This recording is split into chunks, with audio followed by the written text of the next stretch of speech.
In this tutorial, I'm going to show you how to make the Gulfport Gnome hat.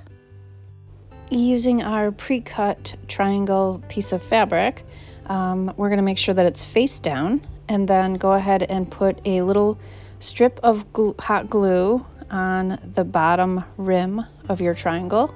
And then usually I grab both of the corners first, and then I kind of pull the hat with my fingers. I pull it apart so that the rim line is clean with no wrinkles.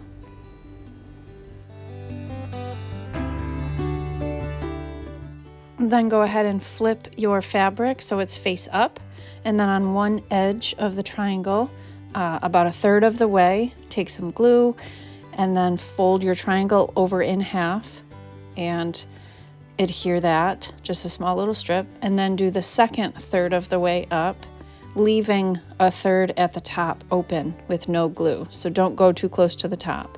Just glue 2/3 of the way up on one side. Let it dry completely and then go ahead and flip it inside out. And I usually use some kind of a little tool just to grab the end there because my fat fingers don't fit inside the little hole. And your hat is complete. It's ready to sit on top of your gnome body.